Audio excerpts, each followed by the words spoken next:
Hello, how you doing, YouTube? This is that guy, Rail, the host of the 313 Live Show, Detroit's rawest podcast show. Before we start this video, I want to say RIP to Charlie Murphy and his family.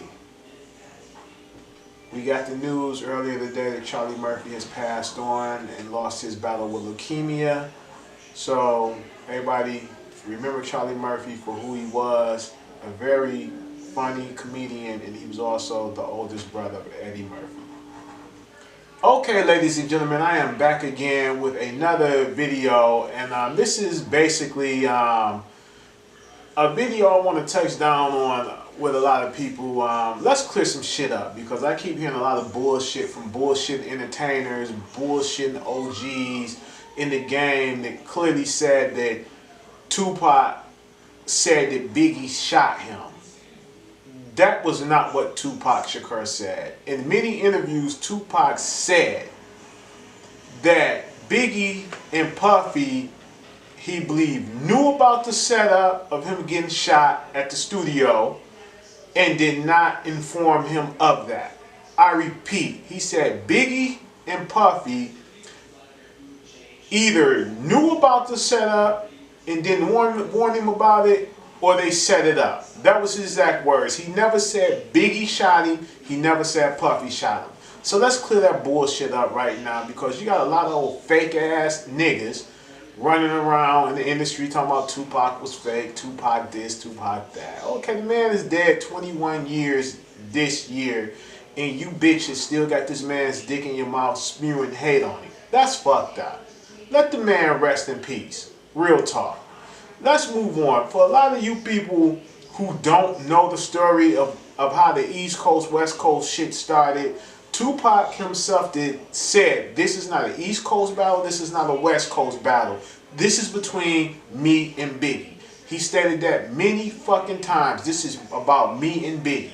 If you go back and you watch, Pac was in interviews and he clearly stated that during the time he was shooting above the rim, he was hanging out with some characters that wasn't too cool, and it was from Big's neighborhood. And Big asked him, Pac, how well do you know these guys? What you know about them? And Pac like, nigga, they cool, they my homeboys, they alright. Pac said that Big told him, you know, man, you should watch those guys. And Pac was like, well, what's wrong, Big? Holla at me. Big was like, well, I'll holler at you later. I'm going to get with you. I'll talk with you later. And Pac was like, well, nah, man, what's going on? I'll get with you later on it, Pac. I'll talk to you later on it. If you ignorant, fickle-minded motherfuckers watch the video, once again, Pac never said Big shot me or Puff shot me. He always said the movie, the Notorious Big's movie about himself, Notorious, you will see a part in there where they threw that in there when the Pac and Biggie characters was talking, and Pac had these guys that didn't look too trustworthy with him, and Biggie asking, how well do you know these guys, Pac? You know, you need to watch the company you keep. And that's all that was. He believed that Puffy and Biggie knew about the setup, or either they set it up themselves. I repeat, he said Puffy and Biggie knew about the setup, or either they set it up themselves. That was his exact words. Now, us street cats, we got a thing of code of honor, you know what I'm saying? If you my homie, and I look out for you, you look out for me or whatever, and you know some harm is gonna come my way, or something is going on, the streets is talking about certain shit, and you privy to that information, and I'm not privileged to it, you supposed to come back and share that information with me. And Pac felt that Big knew something or heard something and did not come back and tell him what was going on. He felt that Big could have stopped what was going to happen tonight at the studio where he was shot and robbed at. That's all he was basically saying. Okay. Big, everybody knew that Pac did a lot for Biggie before Big even got on with Puff. He always brought him out on the stage, let him perform for him, let him sleep on bitches' couches, let him, hang out with him, and looked out for him. So Pac was kind of grooming him. Pac liked the nigga style. So for Big, when Pac went to jail, Big, turned his back on him. You know what I'm saying? That's how he felt. And niggas in jail. Whereas sometimes I felt that Pac shouldn't have listened to certain niggas in jail, that the niggas came to him and was telling him, oh, you ain't know? Your homeboy Biggie and them set you up, nigga. I felt that Pac should not have took that and ran with it. I honestly felt that Pac should have did a little bit more investigating on that before he took it to the level that he took it to. Now, I'm a number one Pac fan, number one Pac rider, but it was some things that Pac should have done differently that I wouldn't have done in the situation that he was in. Let's take you back to the night of the setup, or the ambush, whatever you want to call it. Tupac got a call from Ryan G. Ryan G is a DJ out of New York, was trying to put together a mixtape. He called Tupac and asked Tupac would he come to his house and lay some vocals on the track for him. Tupac and the Ryan G character, they was cool guys, so Pac told him, yeah, no problem, I'll come lay these tracks down for free for you. So Pac, it was Tupac, Stretch, Tupac's sister's boyfriend at the time, and I want to say a guy named Frank. Not Frank Alexander the bodyguard, but another guy, Frank. I want to say that's who it was, Frank. They left to go to Ryan G's house. They got to Ryan G house. Tupac laid the tracks, finished the track or whatever, and it was done and over with. Pac got a page from a guy by the name of Booker. Booker is a gentleman that come out of the street gang. He was a shady character that Pac met through some other shady characters.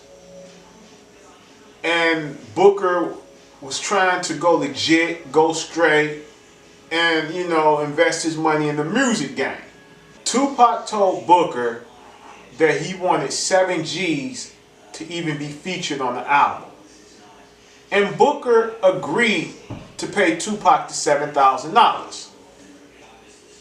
So, Tupac, Big Stretch, and the other 2 guys, they left to go to Quad Studios to do this song. But before they went to Quad Studios, Tupac, he had to stop to holler at his weed man to get him a fresh supply of weed. While at the weed spot, Pac got another page from Booker. Pac called him back. He asked Pac, yo, where you at, man? What's going on? Are you still coming? Pac told him to hold on a second, man. I'm coming. I'll be there. So they hung up. Pac continued to get his weed, make his transaction, and head en route to the studio. Tupac, when he's in the studio, he smoke weed, a lot of weed, and he vibe and do his thing in the studio off of marijuana. So Pac leaves the weed spot. He calls the guy back to get directions to the studio. When Pac called him, the dude said, yo, I don't have your money. Pac said, well, I'm not coming to the studio if you ain't got the money. And the dude hangs up on Pac. He calls Pac back minutes later and said, yo, come on, I'm going to get the money from Andre Harrell to pay you for the song. And I'm just going to pay you for now out of my pocket. So Pac was cool with that. So Pac, Big Stretch and them, they went on, got the directions and went on to the studio. Quad Studio. Okay. When Pac pulls up, they get to the studio.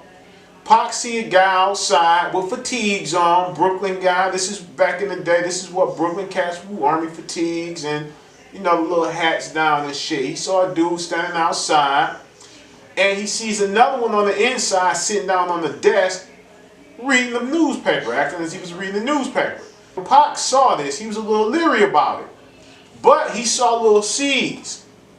holler down like, yo, what up, Pac? Woo, woo, woo. We up here, big up here, we recording a song.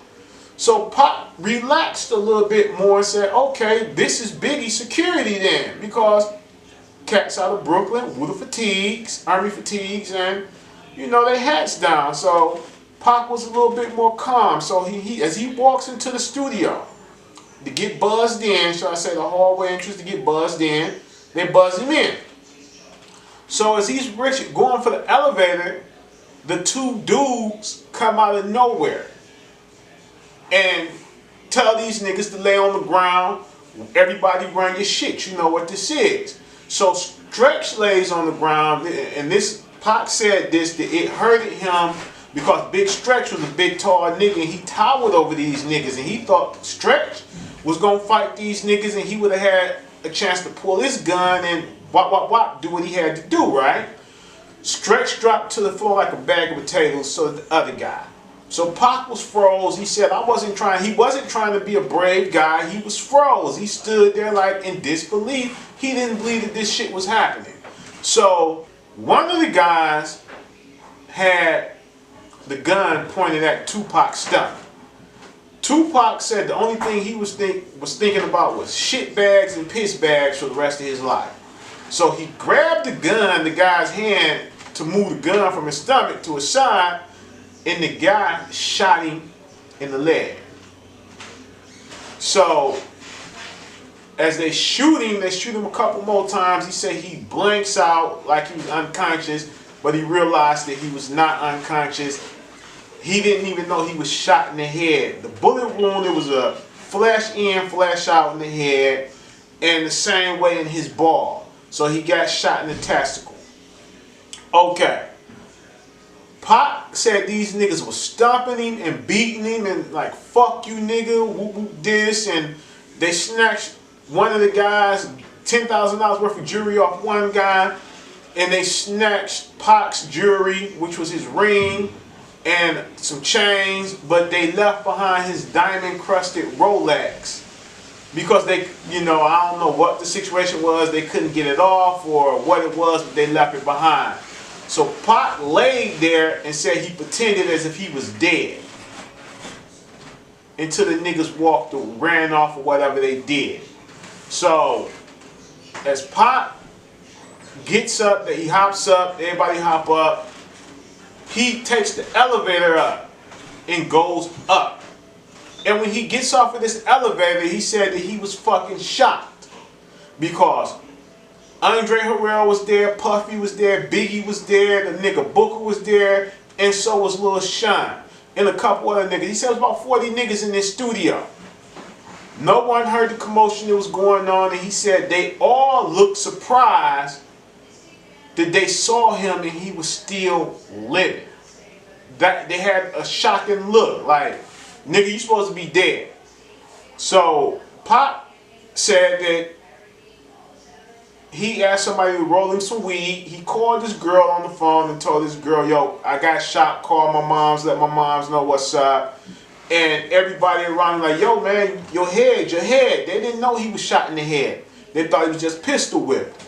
So the first thing Pac noticed when the police got there, it was these two police officers, William and Joseph Kelly. Both are no relation to each other, but they were just at Tupac's rape case and testified on him at his rape trial. So he was kind of feeling unease about that. Now, these are the first two officers on the scene. And the third officer who showed up, the third officer who showed up was Craig McMurman. Craig McMurman. And he's the supervisor over the two officers who just testified on Tupac for his rape case. Now, Pac shot and everything. Hey, what up, Officer McMurman? And Officer McMurman said to Tupac, how's it hanging? Like it was a joke. Joking matter, situation or whatever, right? Had a half smile on his face. So when the EMS gets there, the slant was so long that they had to stand Tupac up on the slant in the elevator to take him down. So yes, that's pretty much, it's a lot more in it, but I didn't really want to go into more detail about it, about what was said at the hospital and the threatening phone calls that came in after all that. I didn't want to go off into that, but what I want to jump straight off into is, if you go back and you listen to the Machiavelli album, Tupac clearly states in Against All Odds, yes, the song Against All Odds, he breaks it down and lets you know that Tut, the guy who I think that's his name, the one who confessed to shooting Tupac, and Jimmy Hinchman set it up. And Jimmy Hinchman today, he came forth and admitted that he set up Tupac and had him shot and robbed. So Puffy and Biggie did not know about the situation of the setup, and I wish Tupac and Biggie both were still here and Biggie could have been vindicated, and he and Tupac could have possibly squashed they differences and pretty much worked together. So yes, it was said that Jimmy Hinchman confirmed that Puffy and Biggie did not know about this situation. Did Booker know about it? I'm quite sure Booker knew about it, because Booker is the one that made the phone call to get Tupac there. So, in the players were set up in the hallway and outside the studio to make this shit happen. So, once again, quit listening to these old fucked up, washed up entertainers talking about, oh, Tupac, we had a conversation and Tupac told me that Biggie had me shot, or Biggie shot me. No, Pac never said Biggie shot him. He never said Biggie had him shot. He just always clearly stated that Puffy and Biggie knew about what was going on, and he felt that his Biggie could have informed him and warned him about what was going on. And no one did that. So at the time, I'm not going to say his name, a certain rapper was sitting on a few $million. He didn't go get Tupac out for $1.4 million bail, and he's a West Coast guy. Puffy.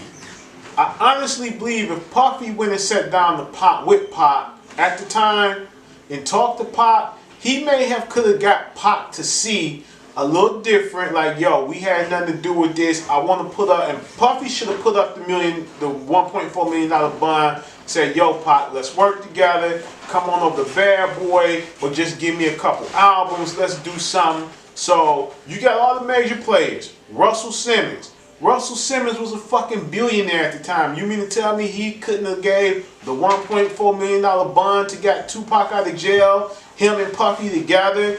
And I honestly believe that Puff and Russ could have squashed that whole situation and said, yo, it didn't happen like that, it didn't happen like this. Let's get you out of jail. Let's sit down, let's talk, let's squash this beef, and let's get this money together. Because somebody could have talked to Pac, but everybody had wrote Pac off like, fuck this nigga. So Suge Knight put the money up. Well, and come to find out, Suge Knight really didn't put the money up. But Suge Knight stepped up, did what he did, and got Pac to come over to the death row. So, I mean, my loyalty is gonna lie with the nigga who put up the $1.4 million to bomb my ass out when all my homeboys and other motherfuckers on the East Coast said fuck me and didn't ride with me. I would have did the same shit that Pac did. That's just honor, you know what I'm saying? So, one thing I can say about Puff, and I'm gonna give Puffy much praise. I read an interview and Puffy clearly stated that I know shit was bad at the end with me and Pac, but I have nothing but love for Tupac. He said he had nothing but love for Tupac. Whether he was lying or telling the truth, it doesn't matter. He didn't shit on Tupac's name. He didn't shit on Tupac's legacy. He did what a boss supposedly had did. Got on that camera, got in front of that camera, or got in front of the tape recorder and said what he had to say and let it be. The rest of you fake ass motherfuckers out here like Funkmaster Flex and a couple of you other motherfuckers out there could have just left that old whole ass shit alone and said, you know what, hey, this is 21 years old. I can't speak on the past or what happened. You know, the past is the past. It is what it is. So fuck you motherfuckers that's still running around shitting on a dead man's name. You motherfuckers are all pathetic. This is that guy Rel, the host of the 313 Live show. And I am out. And I hope this video helps some of you young people who don't know the fucking history because of the old fucking idiots that refuse to tell you the truth. They're just, oh, well, Pac this, Pac that, to try to get them some fame in a fucking, on a podcast or a fucking radio show. You know what I'm saying? It ain't like that. No, it's not even like that. Pac never said Biggie or Puffy shot him. He said he always felt that Biggie knew more about it and did not try to come and warn him about it. It's on the internet, it's out there, it's free game for everybody to go read. I remember reading the shit in the Vibe magazine back in 94, 95 when Pac did the interview before he even went over to Death Row. And I used to always listen like, why is these motherfuckers saying that Pac said that Biggie shot him? Pac never said that. Not in one interview. Find me one interview where Tupac said that Biggie and Puffy shot him. Or should I say Biggie or Puffy shot him. Find that one interview and you bring it to me. I'm out.